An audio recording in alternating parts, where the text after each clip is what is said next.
자, 안녕하십니까. 임종욱 부동산TV의 임종욱입니다. 자, 오늘 한국은행에서 3.5포인트로 기준금리를 동결했습니다. 자, 지난 연속 두 번째인데요. 자, 이 기준금리 동결됨으로써 부동산 시장에 미치는 영향에 대해서 한번 말씀 나눠보도록 하겠습니다.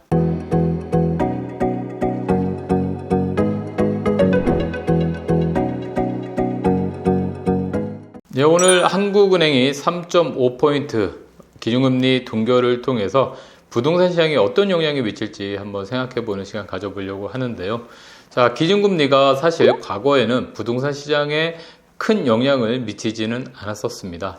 노무현 정부 때도 부동산 가격이 계속 상승하더라도 기준금리가 올랐음에도 불구하고 부동산 가격이 그때는 그렇게 하락하지 않았었는데, 자, 이번에는 기준금리가 상당히 올라가면서 부동산 시장에 큰 영향을 받았었습니다.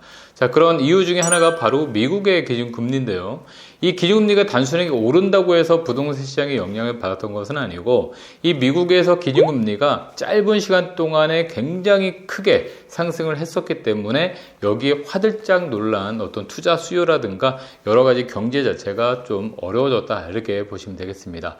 자, 더불어서 코로나 2020년도 시작으로 해서 코로나가 발생하면서 풍부하게 쌓였던 이 유동자금 때문에 주식이라든가 부동산, 여기에 가격이 매우 상승했었는데, 사실 뒤늦게 합류한 어떻게 보면 젊은 층 또는 투자자를 그동안 하지 않았던 분들, 이런 분들이 영끌이라 해가지고 대출을 굉장히 많이 받아서 부동산에 투자를 해왔었습니다. 사실 부동산뿐만 아니라 주식에도 상당히 많이 들어갔었는데요.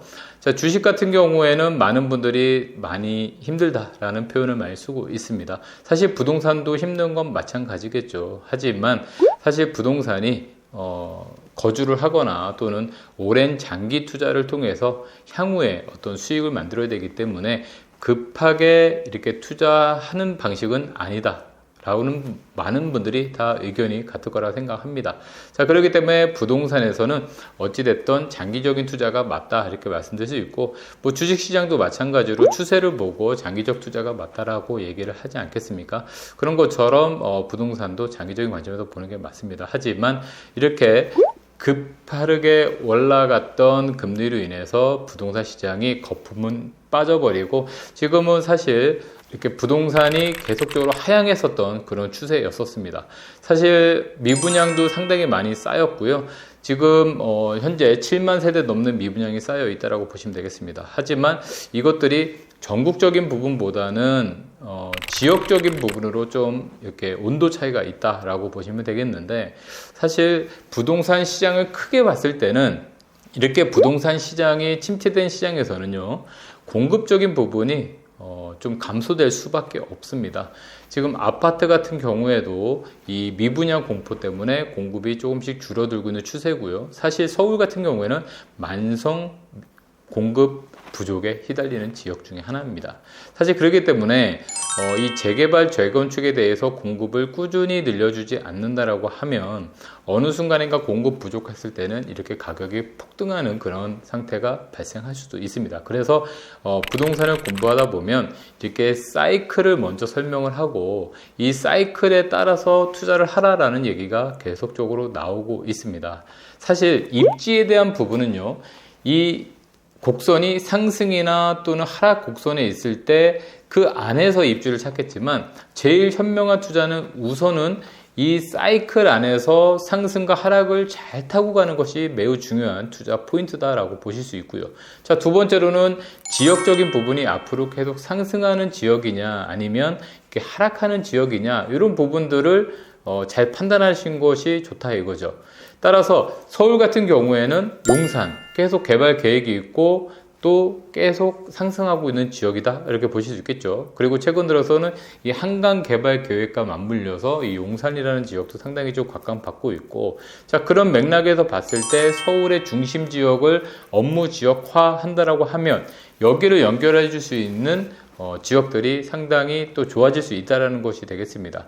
자, 우리가 서울 도시기본계획이라 해서요, 지난번에는 2030 도시기본계획, 지금은 2040 도시기본계획이라는 게 있습니다. 여기서 3도심, 7광역, 12지역이라는 얘기가 나오고 있는데, 자, 이 지역들이 결론적으로는 업무지역과 업무지역과의 접근성을 표현할 수 있습니다. 일명 우리가 보물지도라는 얘기를 하기도 하는데요. 자, 이 라인을 따라서 여러분들이 투자에 대한 어떤 맥락을 좀 키워가시고 이 시기를 잘 타고 가시면 좋다라는 것이죠. 자, 그런데 여기서 서울 지역에서요, 주거 지역 중에 이미 60%가 아파트로 꽉 차 있습니다. 자, 그런데 그 나머지 60%가 아닌 40%가 단독주택이나 다세대 주택, 연립주택으로 되어 있는데, 결론 여러분들도 마찬가지로 아파트를 다 선호하시지 사실 빌라를 선호하지는 않으실 겁니다. 하지만 아파트가 비싸기 때문에 어쩔 수 없이 다세대나 또는 빌라에 거주를 하고 계시는데, 자, 여기에 거주하시는 분 중에서도 앞으로 아파트가 될 수 있는 그런 지역을 더 선호하실 가능성이 크죠. 하지만 지금 서울 지역에 남아있는 40%가 재개발을 충족하기가 굉장히 부족합니다. 이 재개발이라는 게 노후도가 맞아야 된다는 거죠. 그만큼 노후된 주택들이 많아야 재개발을 할 수 있는데, 이 재개발 요건들이 뭐 연립주택은 30년, 다세주택은 20년 이상 된 것들이 이렇게 노후도를 맞춰줘야지 개발이 될 수 있습니다.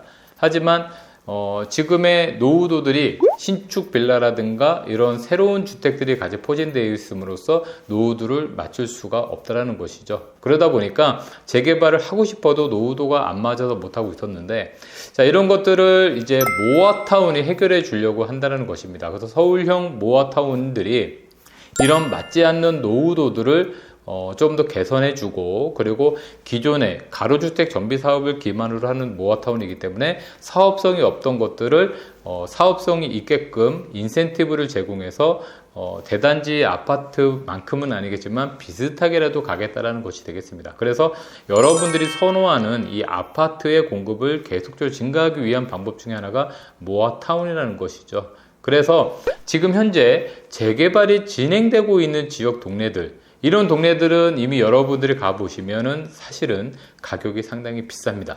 그렇기 때문에 엄두가 안 날 수도 있어요.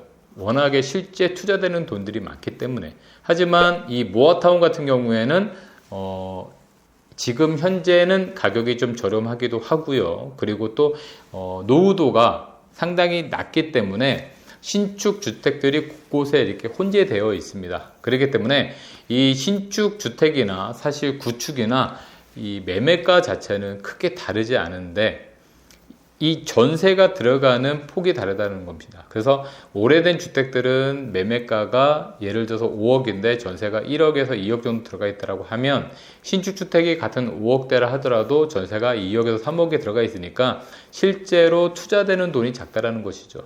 물론 매매가 자체가 똑같다라고 하면 지금 당장 실투자 금액이 작다 해서 좋다라고 볼 수는 없습니다. 하지만 우리가 수익률을 봤을 때 같은 5억이 만약에 2억을 오른다고 했을 때 4억을 투자해서 2억이 오른다면 수익률이 50%지만 만약에 2억을 투자해 가지고 2억이 오르면 수익률이 100%가 되는 것이죠. 그래서 버는 돈은 2억이 똑같겠지만 실제 투자되는 돈이 다르기 때문에 신축을 찾아가는 것이고요.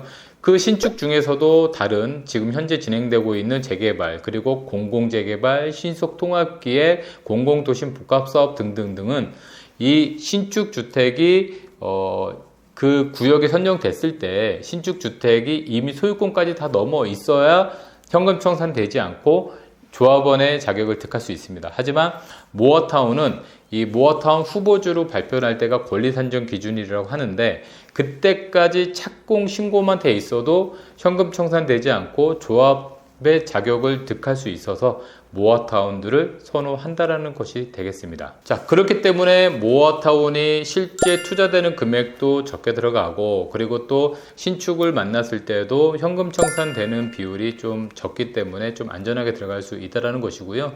가장 중요한 거는 아무래도 가격이 다른 재개발 비해서 좀 저렴하다는 것이 되겠습니다. 자, 그래서 서울 지역 안에 현재 65곳의 모아타운이 후보지로 발표가 됐고요. 앞으로 35곳의 모아타운을 더 발표해서 총 100곳의 모아타운을 추진한다고 합니다. 자, 그렇기 때문에 서울시장 오세훈 시장이 적극적으로 추진하는 만큼 모아타운에 관심을 가져서 이 소액으로 여러분들도 아파트에 입주할 수 있는 그런 기회를 만나셨으면 좋겠습니다. 자, 방송이 좋으셨다면 좋아요와 구독해 눌러주시면 저에게 큰 힘이 되겠습니다. 지금까지 방송 시청해주셔서 감사합니다.